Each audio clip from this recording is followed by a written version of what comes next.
Hello there. I have chosen to start doing some book reviews of books that have touched me deeply, that have nourished me, that have helped me understand life and my soul and all of these things. The first one that I'm going to be doing tonight is The Untethered Soul by Michael A. Singer. And just a brief word about why, where I'm going with book reviews and so on. I want to share subjectively because I think that's how the most energy transfers.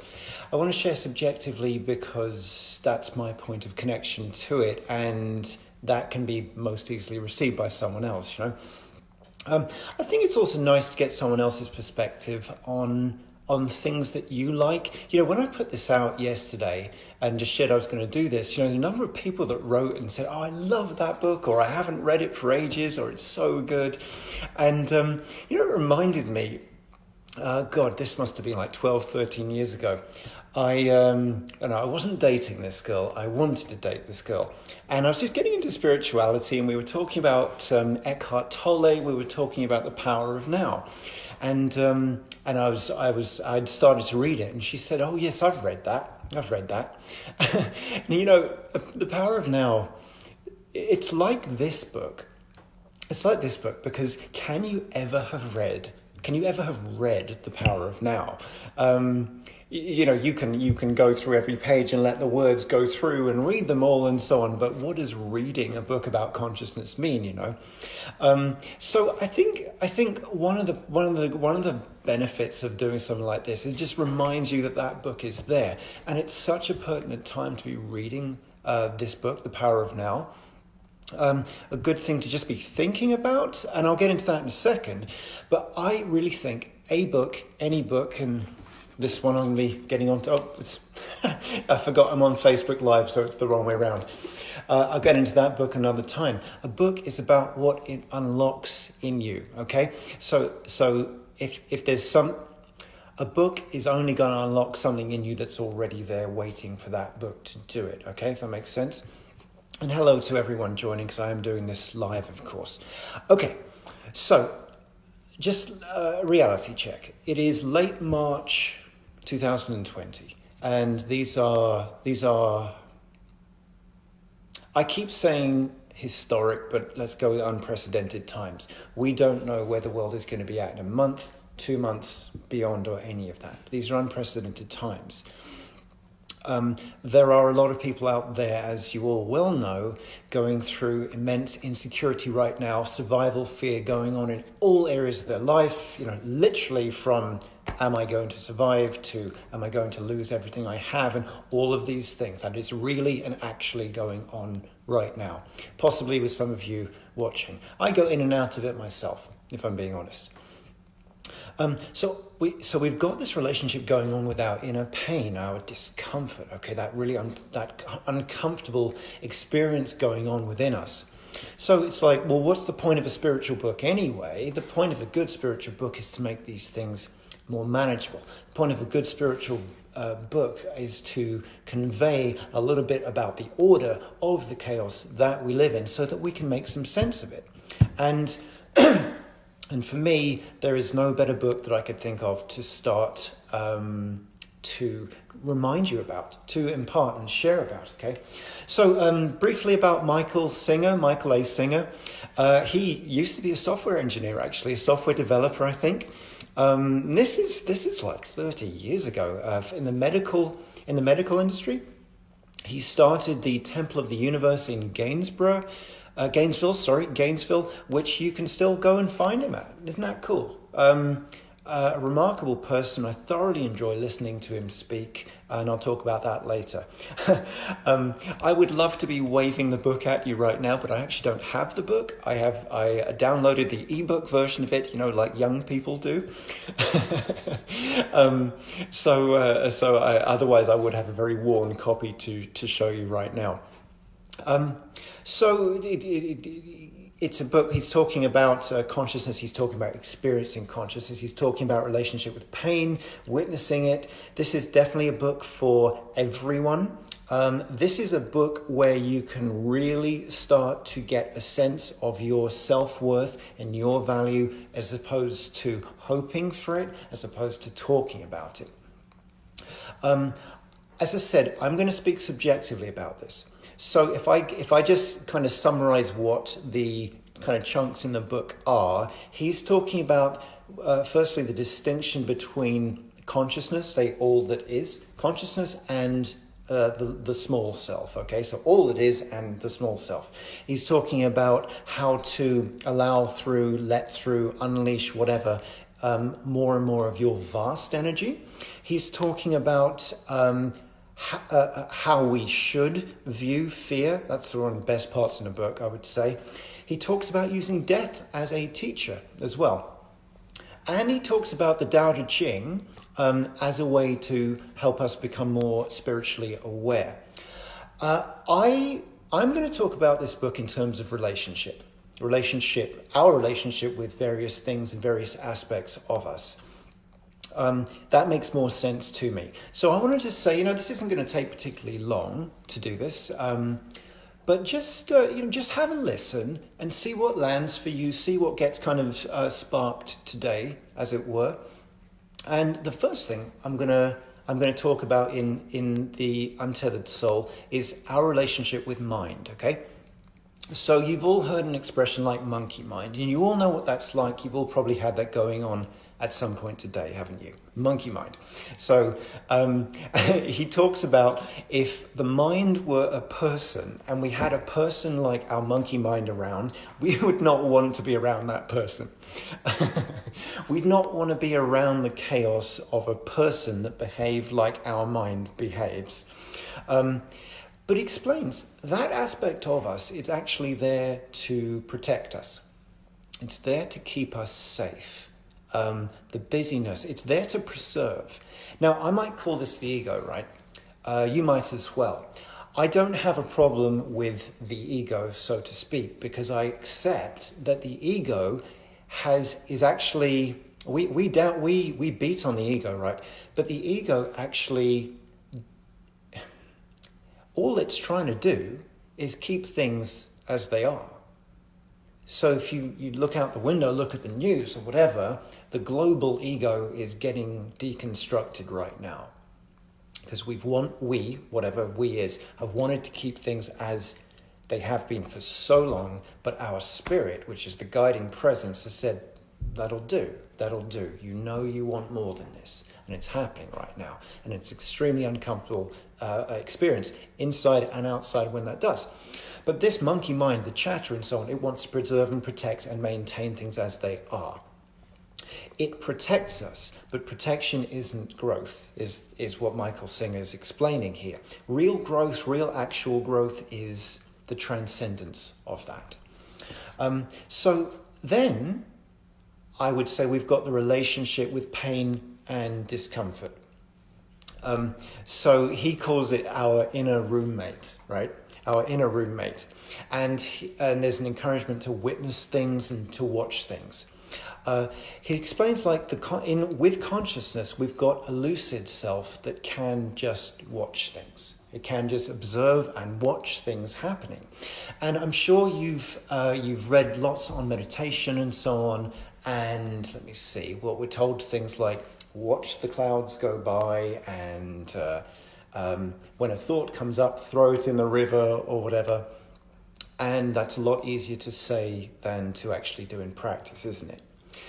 But the fundamental question, and he, to his credit, he quotes Ramana Maharshi on this one, who said, I'm mixing Ramana Maharshi up with someone else. But anyway, Ramana Maharshi said, instead of asking, what can I hear? Ask, who listens? Instead of asking, what am I thinking? Ask, who thinks? And you can apply that to absolutely everything. You have a pain in your body, he's explaining, you don't say, I'm hurting. You say, who is it that experiences the hurt? I need to go for a pee.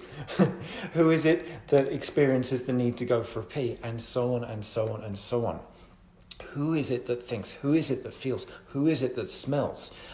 Who is it that cares? Who is it that judges? And all these things.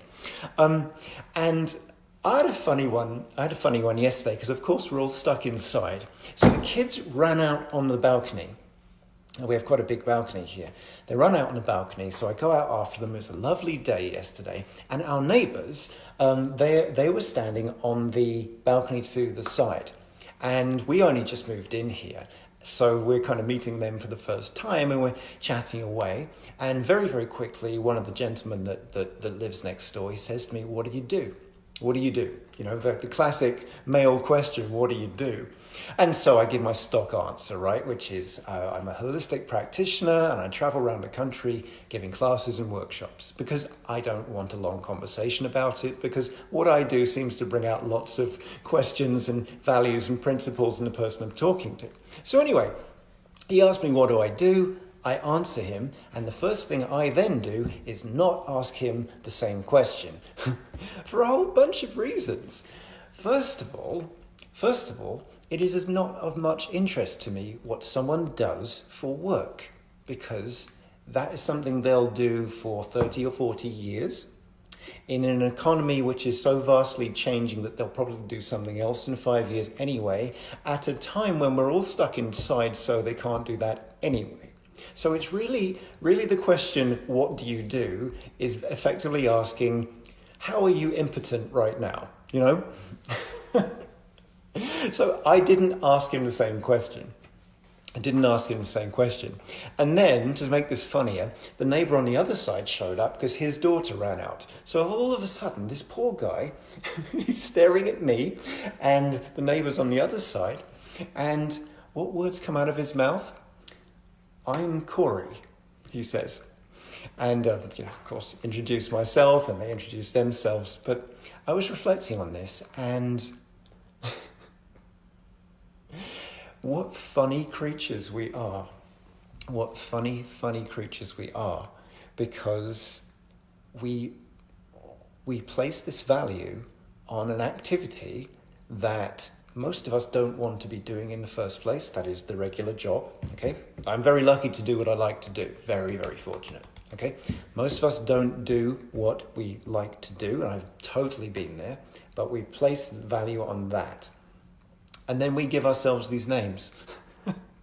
These names, a syllable sound, a couple of syllable sounds to describe and define all that we are in one word.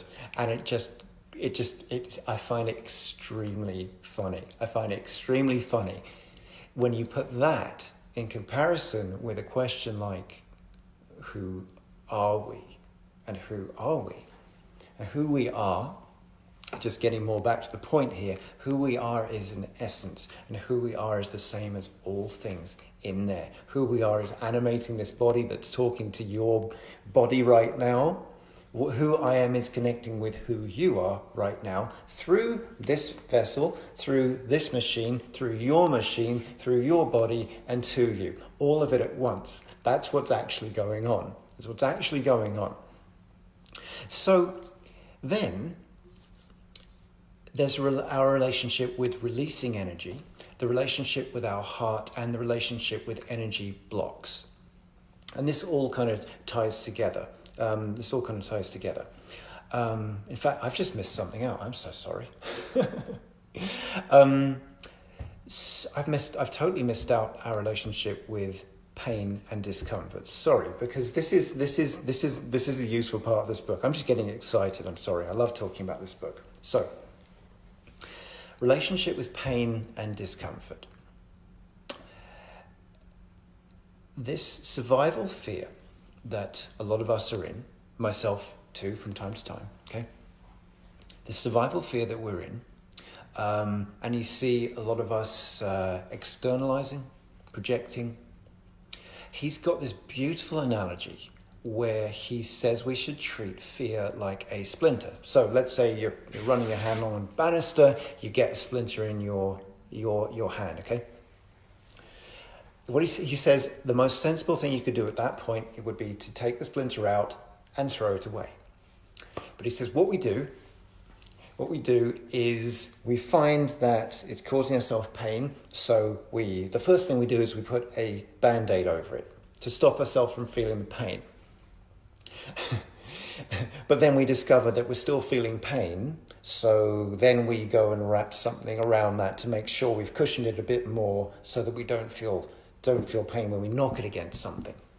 But we find that when we're walking around the house, we're still knocking it. So we're like, okay, I tell you what, I will create this device and fasten my arm to myself just so I make sure it doesn't move around so that I don't knock it, so that I don't hurt myself.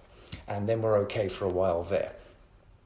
And then we're like, well, actually, this is quite heavy, so I'm going to just put this on a stand and put that on wheels so I can walk around and get round the house, and that'll be fine. And then I won't be knocking it, and then I won't have to lift my arm up, and then I'll be fine. And then we find that's cumbersome and the wheels fall off, so we're like, well, I'll just stay in this house, and so on and so on. He goes further with it, and it's very funny.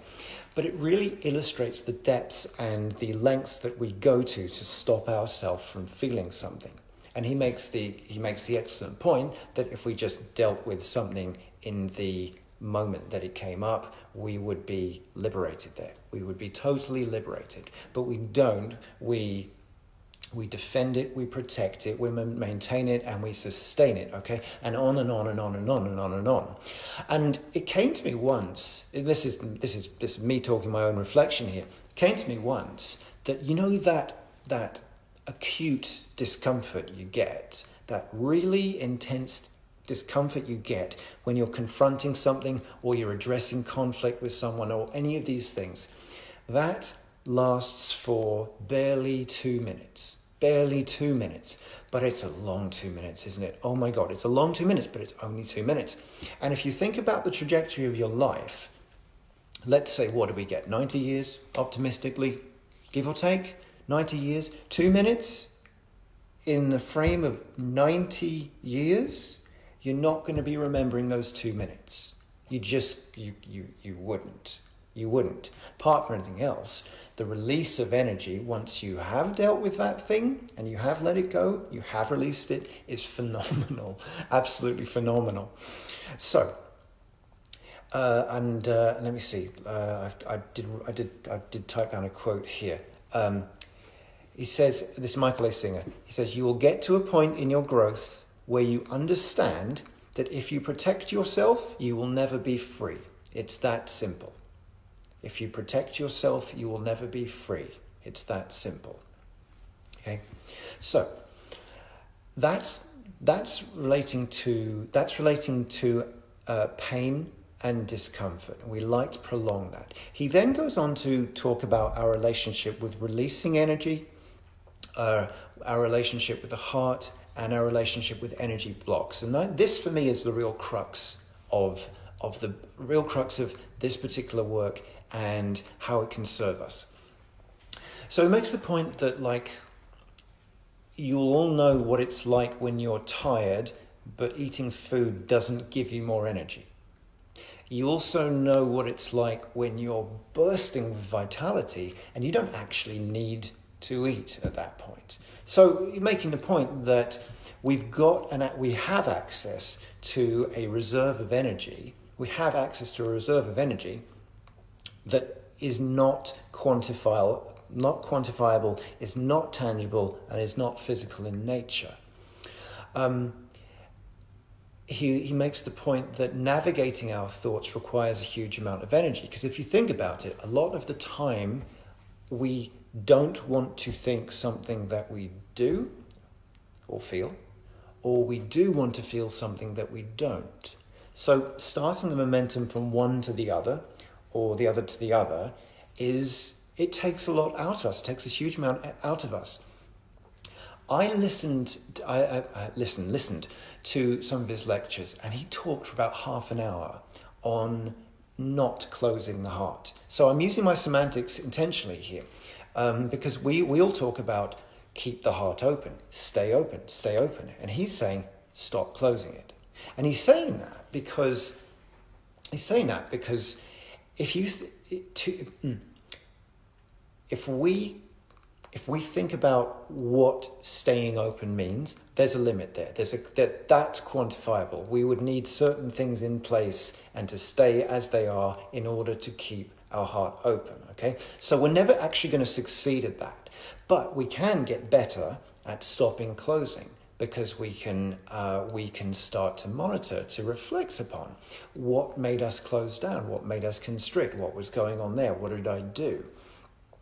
And I very much resonate with something else he said. If we treated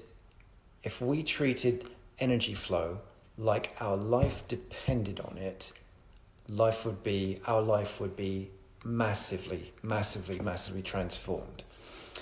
Let me see. What's I want to say? Okay, that's right. So, what are these things that are triggering us? We'll say, and even I still sometimes say, that person upset me, or I upset them, or I made them happy, they made me happy, okay? So he talks about the samskara. There's not a great amount of yoga in this book. People say that there is, but there really isn't. He uses terms and people and other people's phrases very respectfully and wisely. But he talks about samskara. So, and I'll quote him here, samskara is a blockage. It's an impression from the past. It is an unfinished energy pattern that ends up ruining your life. I'm going to say that again. It is an unfinished energy pattern that ends up running your life. Not ruining, running your life. An unfinished energy pattern that runs your life. So what would have happened, say, is you would have had an experience in life, and something would have made you constrict rapidly, so quickly. You wouldn't have been in a situation where you could properly address it, connect with it, and transmute it. And so there it stayed, an unfinished energy pattern, just waiting. An unfinished energy pattern, just waiting to be resonated by something from your outside. And so then we've got the our relationship with mind, which just wants to stop us from experiencing that again. That's like its job, to protect us. And then he talks about death. He talks about death as a teacher. And it's a really long section of the book, but I want to just take the main piece from that, which is that we live like we're going to live forever, but we have, as my friend likes to say, an expiration date. We all have an expiration date. And to live like we know that we're going to die, like we know that our spirit is at some point going to leave this body, is healthy. It actually helps us to be present instead of fearing that. And he says, the wise realize that in the end, life belongs to death. The wise realize that in the end, life belongs to death. I love that. The last part of the book, he's talking about the Tao Te Ching. And this is pretty much the last thing I'm going to say about it. The Tao Te Ching, I want to speak to how he conveys it. The Tao Te Ching he calls it the middle way. Because, and this is the other relevant thing about these times right now, we as humans, we're often vacillating between these two extremes, like a pendulum, going there and there, there and there. You know what a pendulum does. It's just that we lose a tremendous amount of energy that way.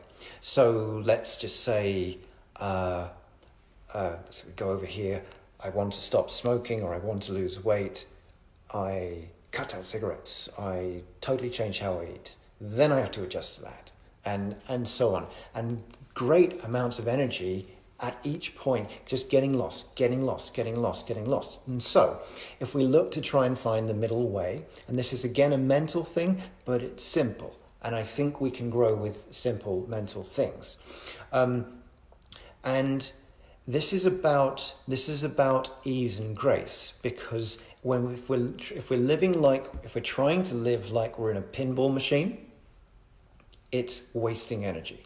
And the important point is that middle point, it's not static. There's a dynamic equilibrium to it. And so all of it's moving.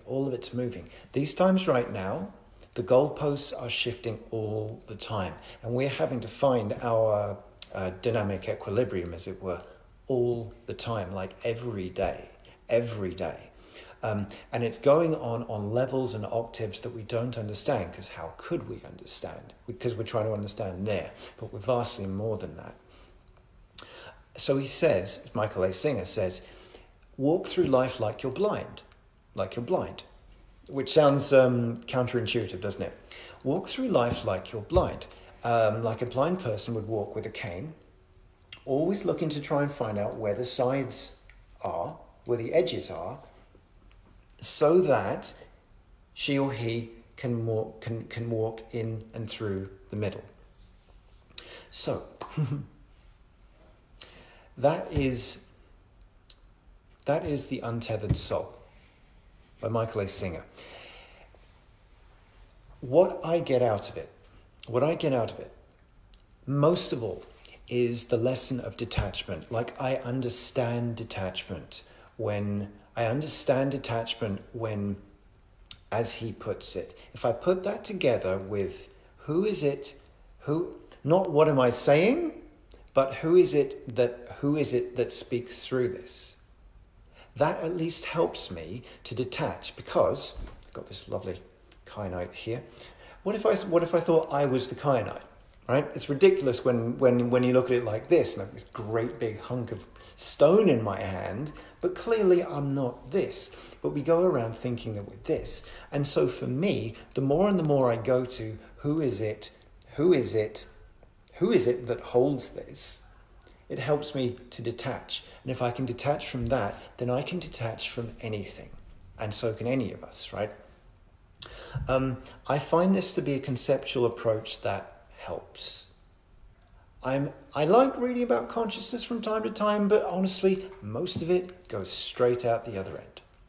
I like stuff that does change and transform how I interpolate with information, with energy, with people, with life, and with myself. I like that. For right now, I really feel this, we do need to be connecting more and more and more with true presence. And it might be a second, it might be a flash, but you can have lots of seconds and lots of flashes in a day. You know? Because we're making these prayers.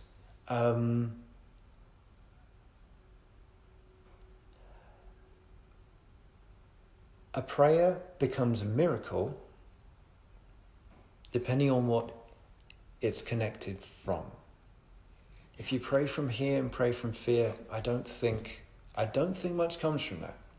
If you connect with presence and let that pass through prayer, I think that is phenomenal. These aren't times where we have to walk in blind faith. I don't think faith is up here. I think it's a feeling. I think it's a connection. And we all have it.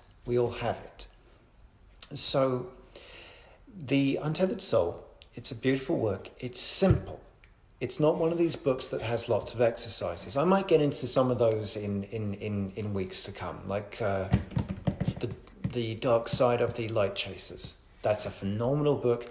The exercises are the most important thing in there. But this not. I mean, I could say the second-to-second practice of detachment, the relationship with pain and discomfort, looking at consciousness, taking the middle way. I mean, that's 5 things. 5 things. So simple. It's so simple. If you want to get the most out of this book, and I really recommend you do, well, obviously I would, because I've just spent the last 30 minutes. Oh my God, 30 minutes. Wow. Anyway, if you do want to get the most out of this book, I recommend you read it once. And then you get the audio version of it. And then you listen to his lectures. I'm almost brave enough to say just listen to the lectures. Couple of reasons for that. First of all, when someone speaks, particularly the author, you're getting the energy of you're getting an energy that you don't get when you read it. You're getting their energy communicated straight through you. Secondly, when someone is live, or look like this in a way, there's a more animated energy that goes into and through it, and you're looking to read something to imbibe the energy from it so that you can integrate it. That's really what I feel. So that was different, wasn't it? That was different. Well, I'm gonna knock off now. Please let me know. Please let me know your thoughts on it. I want to learn apart from anything else. There are some books I'm going to be covering in the next weeks to come. Let me know what you thought of this, please. I would love that. Let me know what you think.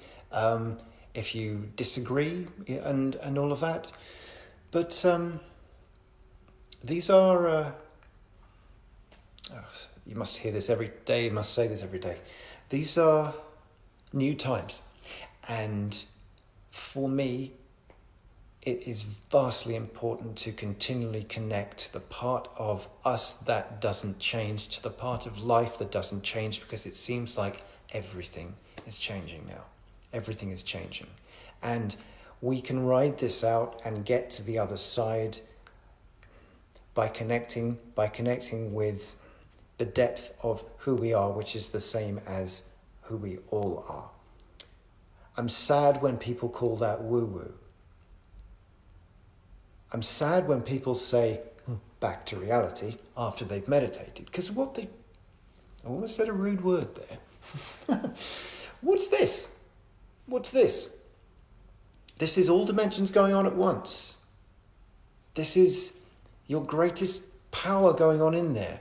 This is everything that sucks. It's all happening at once. What's real and what isn't real in all of that? It's all real. The more that we can let in of this vastness, this amazingness into our vessel and ground it, the more use we are to ourselves, to our family, and everything else. Everything else. All right. The Untethered Soul by Michael A. Singer. Thank you and much love and God bless.